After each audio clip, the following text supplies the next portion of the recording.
também é um assunto que várias vezes vem à tona nas redes do Casa de Valentina, qual é o papel do mercado imobiliário nessa mudança da arquitetura? Então, será que essa é uma necessidade percebida por antecedência pelo consumidor final? Ou se o mercado imobiliário, daí estou colocando o mercado imobiliário, escritórios de arquitetura, eles fazem essa proposta e depois isso é aceito pelo consumidor final e daí ele percebe, nossa, tem sentido talvez eu não ter uma entrada de serviço, uma entrada social, por exemplo. O que vem antes, né? Eu queria entender como é que é a percepção de vocês, esse no escritório de vocês, como que vocês trabalham. Eu cheguei cheio de questões, né?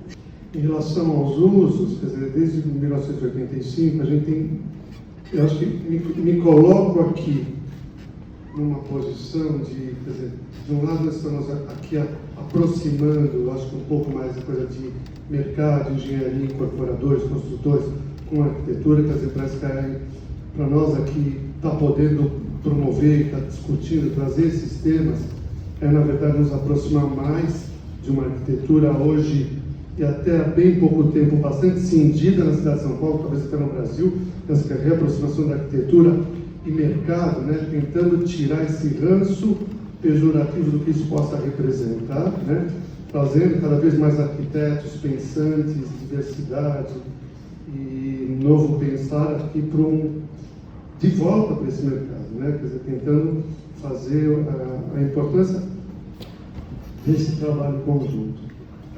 A nossa mudança em relação ao projeto começou a acontecer quando a gente começou a perceber que grande parte daquelas áreas comuns que a gente estava projetando nos edifícios ficava desabitada.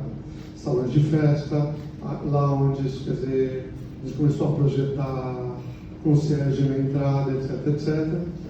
E começamos a perceber que, apesar da gente estar já tentando fazer mudanças de projeto junto com os arquitetos que promoviam uma mudança, inclusive social, de inserção, de mudança de hábito, as coisas continuavam do mesmo jeito, né? Porque aí entra um síndico, apaga a luz do lounge, tranca um salão de festa aqui na salão de festa, quer dizer, o uso começa a interagir de uma maneira negativa.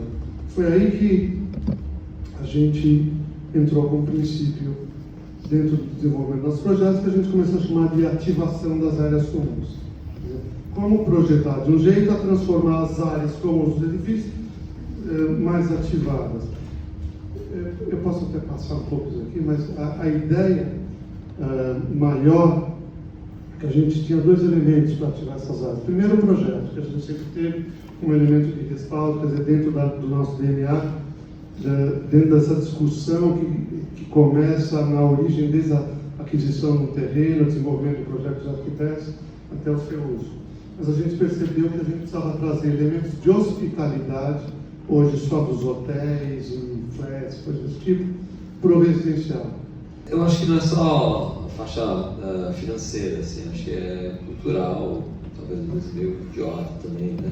Não só a questão de, tipo, ter um serviço para ser útil, para ele maior, ter um sofá, sei lá o que, sim, pode ter seus usos, mas essa coisa de, por exemplo, a gente fez um prédio na calculadora aqui, os apartamentos caros, bacana, né, de, sei lá, 150 metros quadrados e maiores, e daí teve algumas pessoas que falaram assim, não, mas não tem entrada de serviço, por que teria essa cozinha aberta, né, tipo, e não quero, então é uma coisa muito louca.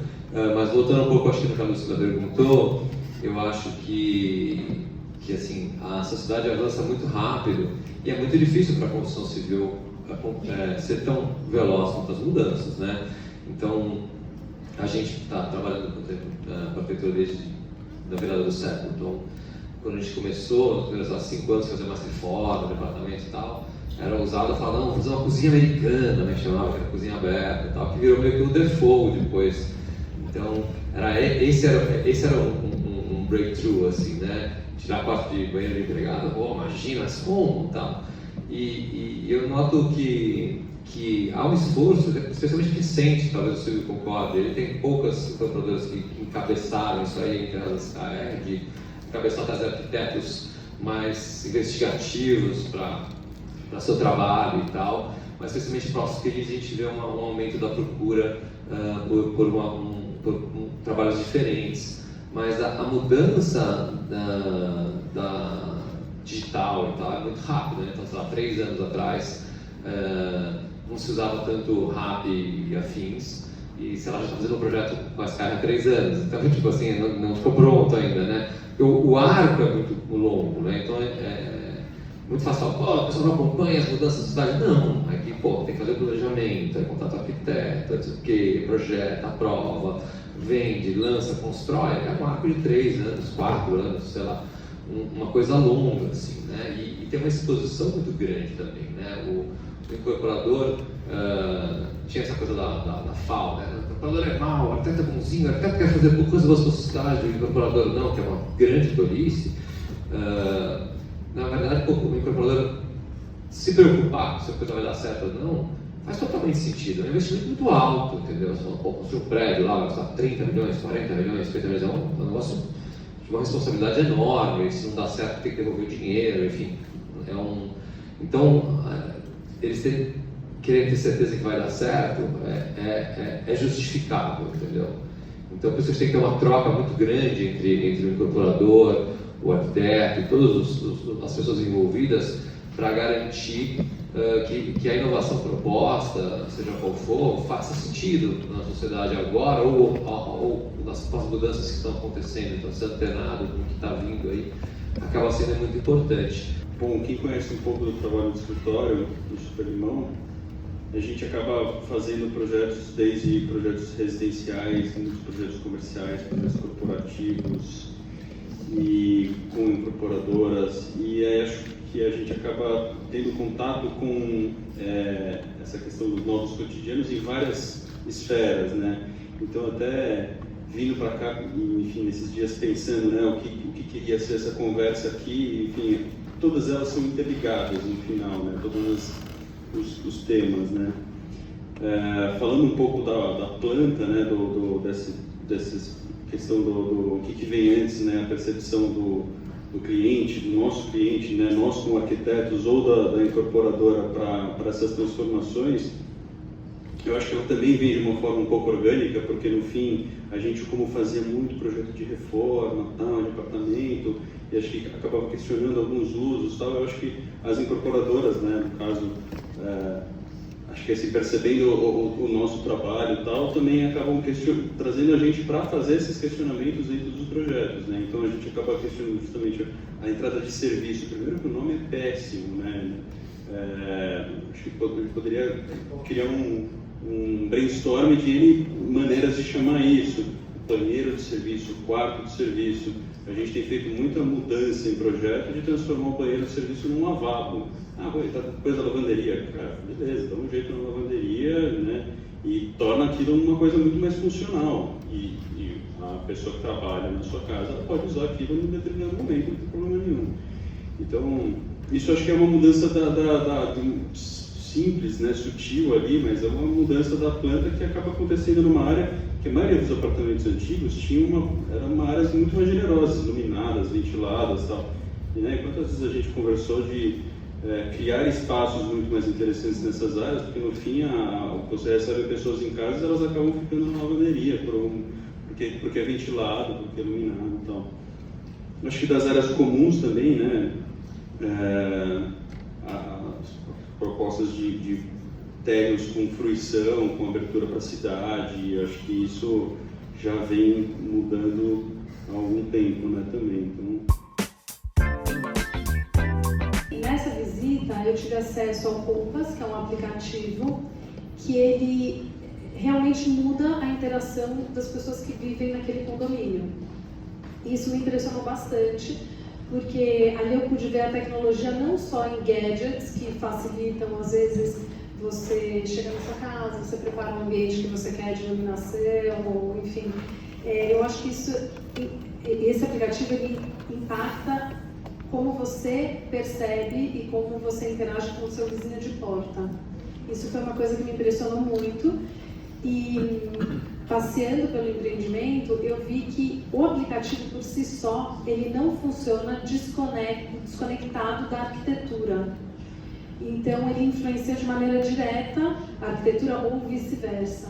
Então, acho que esse poderia ser... Eu queria entender um pouco também quem que vem antes, sabe? Se o aplicativo está interferindo na arquitetura, ou a arquitetura ela moldou um pouco das funcionalidades do aplicativo. Em linhas gerais, é uma rede social dentro do aplicativo, tem várias facilidades, então algumas delas você pode agendar uma sala enfim, uma sala de reunião, ou você pode fazer compras, então tem um espaço de conveniência que você, enfim, além de você fazer um input do que você gostaria que tivesse nesse espaço de conveniências, você retira o produto, você paga pelo próprio aplicativo. Então são relações de confiança que também são estabelecidas com o seu vizinho de porta através da tecnologia. Na questão da tecnologia, né, o desenvolvimento do Nômade, que veio antes, no final acho que também foi um pouco orgânico, porque no fim a gente, da mesma forma que a gente queria conectar pessoas em vários espaços, né, então a primeira proposta que a gente fez na planta foi tirar todas as paredes e só trabalhar com alguns elementos que iam criar essas divisões de espaços. E a proposta sempre foi conectar pessoas, fazer com que as pessoas se conhecessem no prédio.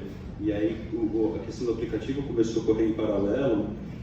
E eu nem você comentou ali em cima se isso já pode ser usado em outros condomínios, porque eu vejo condomínios até o que, enfim, sendo administrados pelo WhatsApp, né, que é super limitado, é caseiro, tem a foto do cara com a família ali e tal, e acho que, enfim, tornar um prédio, uma mini sociedade, uma mini rede social com todos esses serviços, cara, eu acho que isso tem que ser expandido para outros exemplos, né? Acho que um outro contato interessante que a gente tem também com tecnologia, com essa nova vivência, assim, dos projetos comerciais, e a quantidade de delivery, né, e como isso influencia dentro da casa das pessoas. Assim, para o projeto de um restaurante, isso acaba influenciando primeiro um atendimento para esse delivery, que acaba virando um problema. Acho que em projetos de prédios, edifícios também, né, porque não é mais aquela expedição no subsolo, depois todo mundo desce para buscar uma comida. E isso acaba fazendo com que para os projetos também, acho que a gente fala muito da experiência do restaurante e tal, se o espaço não conseguir trazer as pessoas, ele também vai ficando vazio, né? Então ele tem que ser um espaço cada vez mais interessante, que essa experiência seja cada vez mais incrível para trazer as pessoas, tirá-las de casa para vir trazer para o restaurante. E as pessoas em casa também, com toda a comodidade, conseguir ligar e pedir a sua comida. Então ela começa a alterar nas duas esferas, pelo mesmo facilidade do mesmo aplicativo, né?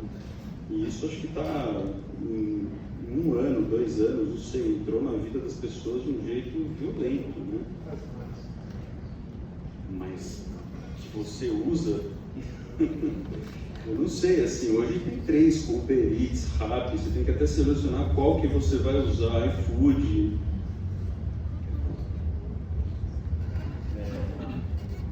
Do Locker, então, hoje até você, enfim, N possibilidades, né, desde lavanderia, né, de você receber um item na sua casa, você receber uma mensagem no telefone, e aí você já vai, às vezes não tem que falar com ninguém, né, você já chega no prédio, tem um locker, você chega lá, abre com o seu presente ali, o seu pedido, a sua compra. Acho que isso influencia na arquitetura, né? Porque você tem que acabar destinando espaços e se não pensa nisso, né? No desenvolvimento do projeto é impressionante, porque o projeto às vezes demora 1, 2 anos e no meio disso, assim, não, agora aqui a gente vai ter um armário de 70 de profundidade com tanto e tal, e aí ele acaba entrando no meio da recepção e aí ele tem que ficar para fora da clausura no meio e tal. A clausura em si é uma infelicidade, uma aberração que acho que não sei. Que é interessante, é um movimento que vem na contramão daquilo que o hotel também quer ficar parecendo mais com casa. Então, acho que, de um lado, o hotel quer ficar parecendo mais casa, e acho que a nossa ideia foi de trazer um pouco da hospitalidade hoteleira para o residencial puro. E isso aconteceu através da inovação com os aplicativos, né? Como trazer comunicação, contato. Tem coisa mais arcaica do que um interfone para falar com a portaria? Quer dizer, está todo mundo falando do WhatsApp o tempo todo, inclusive o porteiro. É mais fácil você ter um aplicativo que você esteja se comunicando com todos os colaboradores. E consumo, serviços, quer dizer, cada vez mais a gente está começando a oferecer serviços e consumo, além da comunicação e reserva de espaços, né, nos nossos condomínios, para que as pessoas possam desfrutar das suas áreas de uma maneira mais... Isso é mudança, né? O que eu acho que mais mudou, talvez, enfim, que o meu olhar é sempre muito voltado para as redes sociais e como a internet colaborou para isso. Eu acho que de uns 10 anos para cá, as pessoas se sentem mais donas do seu próprio espaço. Então, menos vulneráveis a imposições de, enfim, estéticas que não sejam a delas ou que histórias que não reproduzam a história que elas vivem. Então, nesse sentido, eu acho que as pessoas elas estão mais livres, pensando aí muito mais na parte de interiores, né, do que na parte de arquitetura, porque ainda não é todo mundo que pode interferir diretamente na arquitetura de onde vive, né, pode escolher o imóvel, mas imaginando o Brasil mesmo.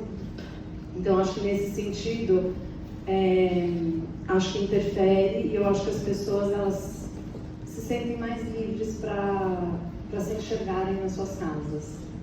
E daí eu acho que é um movimento um pouco muito das redes sociais, daí eu não acho que é dos grandes veículos.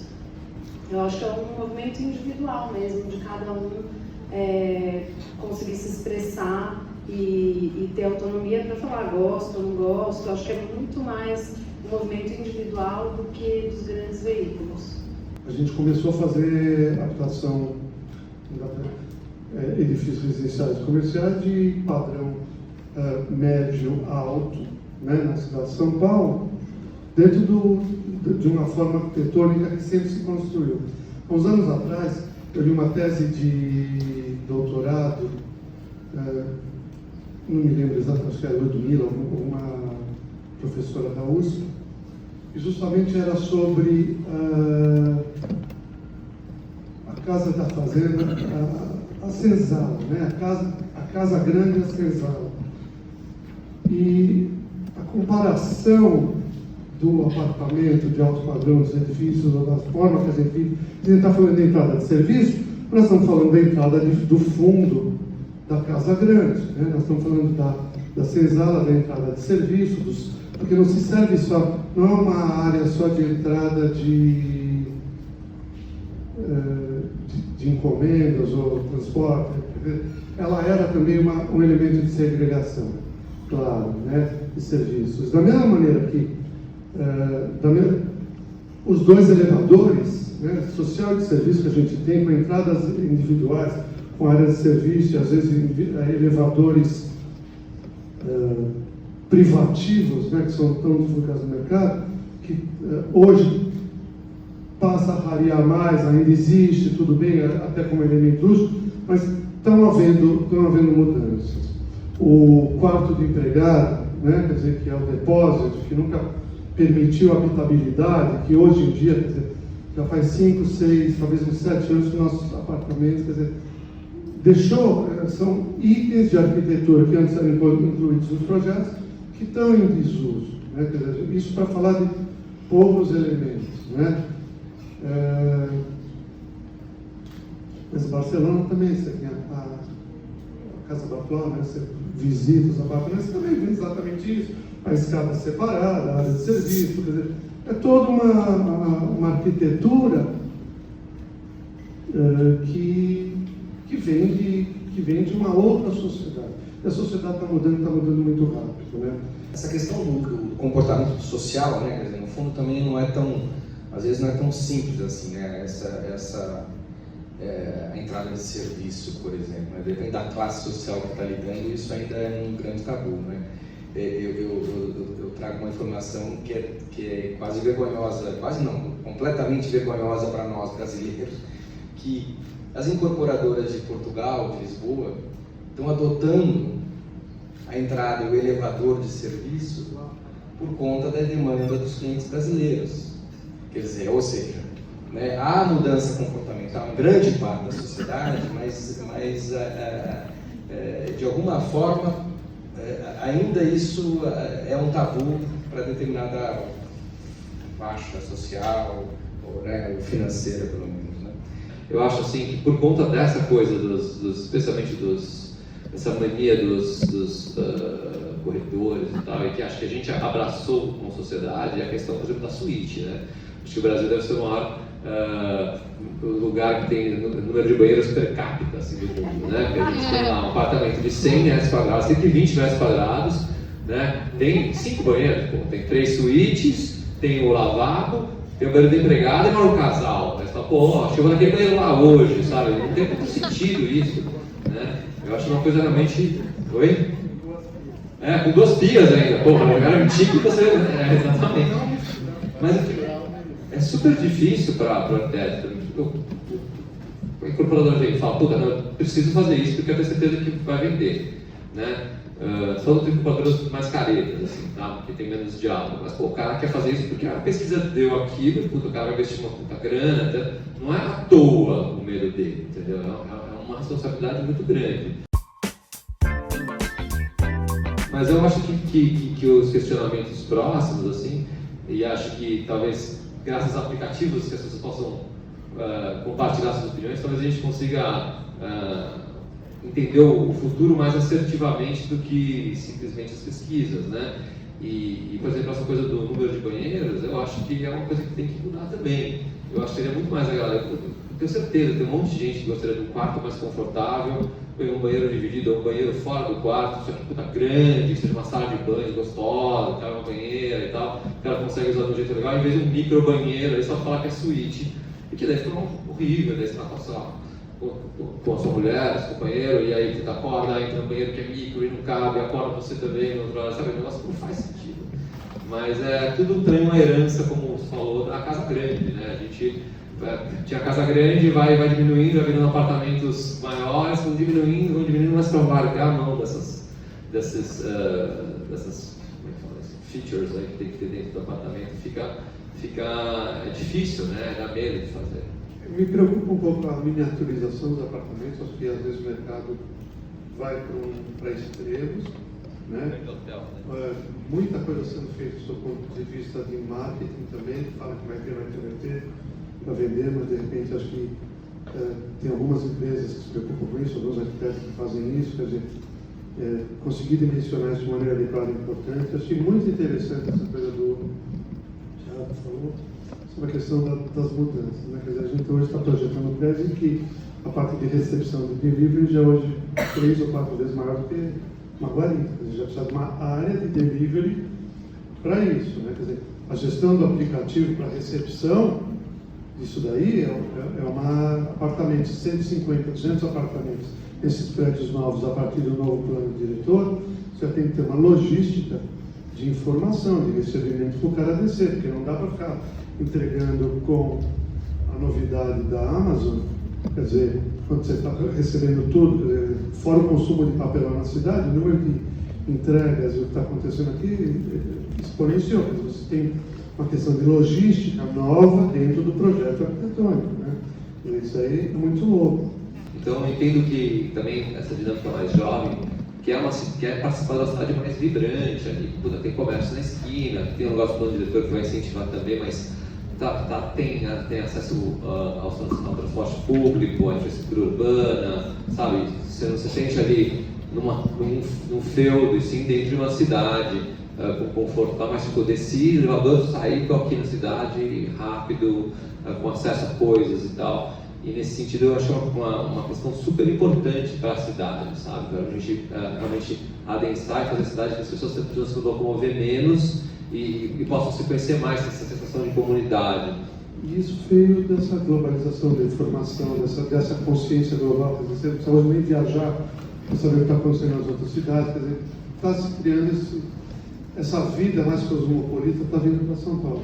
Mas isso está vindo muito dessa questão que você colocou, que na verdade estava se referindo aos condomínios clubes fechados, né?